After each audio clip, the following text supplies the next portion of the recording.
9월 26일 화요일 아침 묵상 구약성경 열왕기상 9장 1절에서 9절 모든 것을 마친 때라는 제목을 가지고 말씀을 살펴보겠습니다. 한번 따라하겠습니다. 모든 것을 마친 때. 성전하고 왕궁 건축하기를 마쳤어요. 이제 뒤에 가면 또 이제 왕궁에 대해서 좀 자세하게 나오는 부분들이 있는데 어쨌든 솔로몬이 이제 하나님의 성전을 다 짓고 이제 하나님께서 그것들이 너무나 기뻐서 솔로몬의 기도와 솔로몬의 그런 간구를 듣고선 너무 기뻤죠. 그 기뻤던 이유는 어제 살펴봤지만 이 나라가 하나님 나라입니다. 하나님께 맡겨드리는 마음, 이걸 보고 하나님 너무 기뻐하신다는 거예요. 그러니까 우리도 마찬가지죠. 이 땅에서 하나님을 즐겁게 할 수 있는 것은 우리 행위 안에는 없어요. 전혀 없습니다. 만족시킬 수 없어요. 만족시킬 수 없는 건 만족시킬 수 없는 거예요. 그러니까 예를 들어서 은행에 내가 500만 원을 적금을 했어요. 그래서 이자까지 포함해서 510만 원을 3년 만기로 타결했는데 499만 원을 주면 그거 안 되는 거예요. 200만 원을 줘도 안 되고, 그러니까 만족을 시킬 수 없는 건 그래도 이 정도는 만족시켰잖아요로 접근하면 안 돼요. 하나님은 완전하신 분이고 거룩한 분이기 때문에 그의 성결과 정결이 온 우주가 부끄러울 정도이기 때문에 1도 만족을 시키지 완성시키지 못하면 완성시키지 못한 거예요. 은행에 500만 원 넣었으면 이자에서 510만 원 줘야 돼요. 499만 원 주면 테러 일어나고 법정 소송이 일어나는 거예요. 어차피 안 준 거기 때문에. 그렇게 되는 거예요. 그래서 하나님을 만족시킬 수 없어요. 하나님을 만족시킬 수 있는 건 하나님이 기뻐 받으시는 마음이에요. 하나님 스스로가 그것을 기뻐 받으시기로 결정했기 때문에. 그래서 우리가 하나님을 의지하고 하나님을 신뢰하고 하나님께 맡겨드리는 모습을 보면 하나님이 너무 기뻐하세요. 그래서 오늘도 하나님이 너무나 기쁘셔서 이제 솔로몬에게 나타나셔서 이스라엘 백성들에게 두 가지 길을 주고 계십니다. 한 가지 길은 다윗의 길이죠. 하나님의 말씀을 따라 사는 삶이에요. 그 말씀을 따라 사는 삶을 살면 내가 만일 4절에 내가 만일 내 아버지 다윗의 행함같이 마음을 온전히 하고, 마음이 또 나오죠. 바르게 하여 내 앞에서 행하며 내가 내게 명령한 대로 온갖 일에 순종하여 내 법도와 율례를 지키면, 하나님이 축복을 약속합니다. 내게서 이 나라가 끊어지지 아니하리라 한 대로 내 이스라엘의 왕위를 영원히 견고하게 하겠다. 그러니까 말씀을 지키고 따라가면 하나님께서 영원히 다윗의 왕위가 끊이지 않는 축복을 주겠다라는 모습처럼 보이지만 실제로는 하나님의 말씀을 따라 사는 것이 이 나라가 부강할 수 있는 유일한 길이라는 거예요. 더 하나님 중심적으로, 예수 그리스도 복음 중심적으로 설명하면 하나님 안에 참된 평안이 있는 줄 믿습니다. 그러니까 하나님이 다윗의 길을 걸으면 내가 너를 복줄 거고 다윗의 길을 걷지 않으면 이 성전을 다 무너뜨릴 거야 라는 심판의 말처럼 보이지만 실제로는 이 길이 살리는 길이고 이 길이 우리에게 유익한 길이며 오직 이 땅에서 풍성함을 누릴 수 있는 길이 하나님의 길인 줄 믿습니다. 그래서 얘기한 거예요. 그게 어떻게 증명됐느냐? 목사님이 그렇게 좀 어렵게 꽈서 설명하는 거 아니냐? 예수 그리스도로 인해서 증명됐잖아요. 정말 이 길을 이스라엘 백성들이 가지 못했어요. 그래서 북이스라엘도 남유다도 완전히 지구상에 사라졌고 조롱거리가 됐고 오늘 말씀처럼 속담거리가 됐습니다. 그런 이스라엘을 하나님이 회복하셨고 살리셨어요. 다시 그리고 예수 그리스도가 이 땅에 오심으로 말미암아 영원한 다윗의 언약을 성취하셨어요. 이것은 단순히 심판하신 게 아니잖아요. 쓸어버리면 끝이잖아요. 쓸어버린 게 아니라 실제로는 하나님의 언약이 성취될 수밖에 없는 언약의 성취자로 우리를 완전히 회복하셨잖아요. 예수 안에서. 그건 하나님의 사랑이, 하나님의 말씀과 율법이 유일하게 우리에게 사는 길이기 때문에 스스로 길이 되셔서 우리를 구원하신 줄 믿습니다. 그러니까 절대로 이것은 우리의 행위를 기준하고 잘하면 상 주고 못하면 벌 주겠다가 아니라 하나님의 궁극적인 비전인 거죠.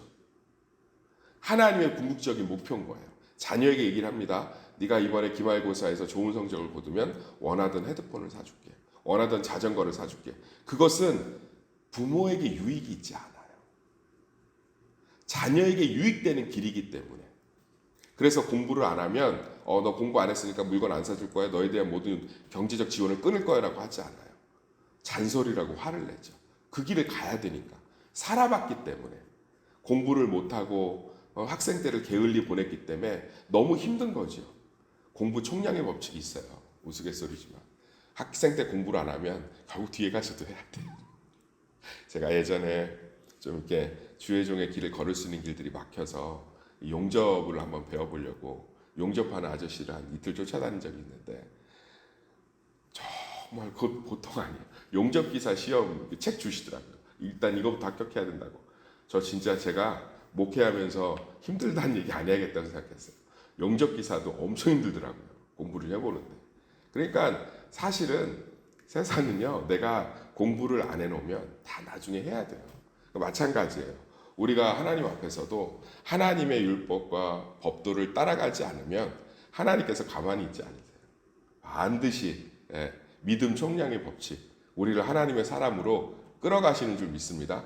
그래서 정말 축복된 건 처음부터 하나님의 손을 잡고 가는 거예요. 그래서 하나님께서 말씀하십니다. 온갖 일에 순종하여 내 법도와 율례를 지키는 마음을 가지면 내가 너를 인도하겠다. 그게 우리 삶의 축복이라는 거죠. 그러니까 그걸 하면 복을 주실게요가 아니라 그 길 자체가 복인 거예요. 그래서 하나님이 너무 안타깝게 호소하는 거예요. 역사를 알고 계시잖아요. 미래를 알고 계시잖아요. 솔로몬 그 길을 못 갔거든요. 솔로몬 그 길을 못 갔어요. 그러니까 하나님께서 그래서 솔로몬이 죽고 나서 이스라엘이 두 개로 갈라지고 결국은 북이스라엘 남유다가 다 120년 간극 차이로 다 멸망하지 않습니다. 그러니까 하나님께서 다 아시는 거죠. 우리 하나님의 길을 가는 것, 하나님의 길에 서 있는 것 자체가 복인 줄 믿습니다.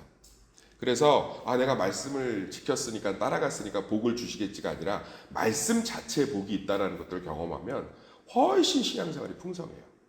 그러니까 예를 들어서 내가 기도를 하면 하나님이 뭘 주시겠지가 아니라 기도가 우리 삶을 얼마나 겸손하게 만들고 얼마나 우리와 하나님 사이를 풍성하게 만들며 얼마나 우리의 감정들을 배설할 수 있는 정말 그 어떤 분이 그러더라고요. 이제 서로 나누는데 목사님 말씀 듣고 시편을 좀 다시 봤더니 정말로 다윗이 하나님 앞에 별말을 다 하더래요. 자기는 이제까지 시편을 묵상하면서 그런 관점으로 보지 못했는데 보니까 뭐 이건 뭐 원수는 죽여달라고 그러고 자기만 이뻐해달라고 그러고 하나님한테 항변하고 이게 기도구나. 그리고서는 하나님 앞에 자기 마음들을 토로하기 시작하니까 자기 안에 엄청난 자정 능력이 일어나고 그걸 통해서 하나님의 깊은 사랑을 경험할 수 있고 내 삶을 공감하고 위로하시고 세워가시는 변함없이 그렇게 서 계셨던 함께 하셨던 손잡아 주셨던 곁에 계시는 그 하나님을 경험할 수 있었다. 이렇게 얘기하더라고요. 사랑하는 새벽 성도님들, 당연히 하나님께서 말씀대로 살면 복을 주십니다. 그렇지만 우리가 오늘 솔로몬 성전에 하나님의 언약을 선포하는 것을 보면서 말씀 자체가 복인 게 정말 많아. 자녀를 노엽게 하지 말라. 자녀 노엽게 안 하면요, 자녀들 대부분 잘 성장합니다. 제가 가끔 오은영 박사 프로그램들 보면 정말 그 수많은 사례들 안에서 솔루션을 전체로 한마디 요약하면 딱 그거예요. 내 자녀를 노엽게 하지 말라. 이해할 수 있도록 설명하고 부모가 화가 나면 자기의 마음을 얘기하고 똑같은 거예요. 부부가 어떻게 해요? 남편의 권위를 인정하고 남편은 아내를 그리스도가 교회를 대하듯이 섬기고 그럴 때 그러니까 말씀 자체가 복인 거예요. 주의를 지키려고 해보세요.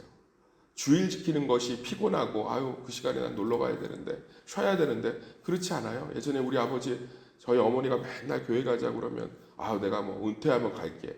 나는 주일날 좀 쉬자. 근데 정말 들여다보면요.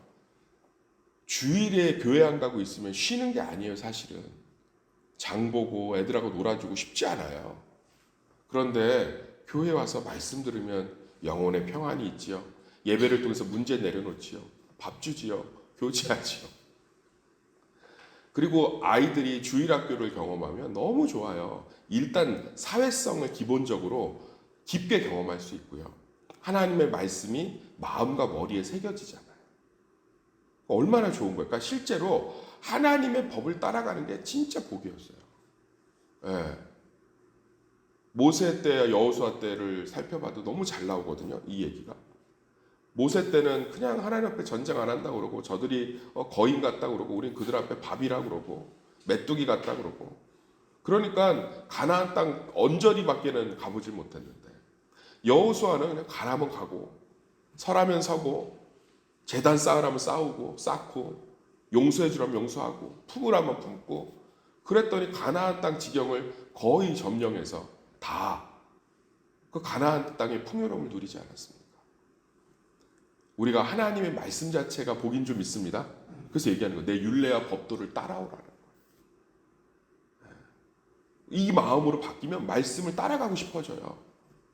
말씀이 무슨 우리 지금 항저우 아시안 게임처럼 막 전력 질주하고 막 고생하고 막 태릉 선수촌에서 가족도 자녀도 한 번도 못 보고 막 몇 년씩 갇혀갖고 막 운동해갖고 겨우 금메달 하나 따서 30만 원 연금 받고 그런 힘든 경기가 아니라 정말 말씀 자체가 복이라는 거죠. 그래서 그 길을 따라가고 성취하면서 수많은 어려움들이 있고 유혹도 있겠지만 그것들을 하나하나 이겨가면서 주 안에서 참된 말씀의 은혜와 축복을 누리는 줄 믿습니다. 그래서 우리가 하나님의 말씀을 대할 때 기대감으로 대했으면 좋겠어요. 아, 이것이 나에게 참 복이구나. 이것이 나에게 길이구나. 이것이 나의 빛이구나. 그러면서 6절부터 하나님께서 9절까지 안타까운 소리를 하십니다. 너희가 나를 떠나면 끊어버릴 것이다. 성전을 무너뜨릴 것이다. 이 눈에 보이는 성전은 중요하지 않다는 거예요. 마음이 중요하고 나와의 관계가 중요하지. 그래서 하나님께서 하나님을 따라오지 않고 떠난 너희를 어떻게 이 성전이 있다고 무슨 의미가 되겠어요? 다 헐어버리고 다시 너희를 돌아올 수 있도록 하나님께서 하려고 경고하시고 그런 마음을 품지 말고 내게로 돌아오라. 내 곁에 있으라 라고 간절히 호소하고 있습니다. 마찬가지입니다. 우리 삶 가운데서도 이 외형적인 성전을 신앙의 본질이라고 생각해서는 안 됩니다. 외형적인 성전은 본질이 아닙니다. 하나님이 오늘도 솔로몬의 기도와 솔로몬과 이스라엘 백성들의 마음을 받으시고 나타나셔서 성전의 축복을 약속하시잖아요. 성전 자체를 지은 것으로는 하나님이 축복하진 않아요. 아까도 얘기했잖아요. 온 우주 크기만큼 성전을 지어도 하나님의 기준에 도달하지 못해요. 그런데 하나님께서 무엇을 얘기하고 계시냐면 내 율례와 법도. 이 성전의 축복은 거기서 시작됩니다.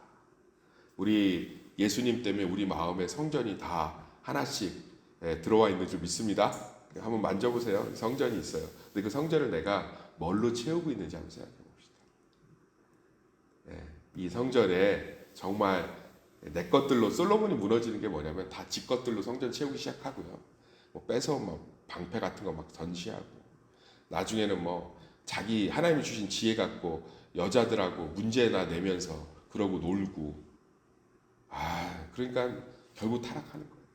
바로 눈치 나고 하나님의 성전이 하나님의 말씀과 사랑과 하나님의 사랑에 대한 십자가 사랑에 대한 굳건한 신뢰로 가득 차 있을 때 그 성전의 축복이 우리의 육신과 우리의 영혼과 우리의 가정과 우리의 일터와 우리의 문제를 덮어갈 줄 믿습니다.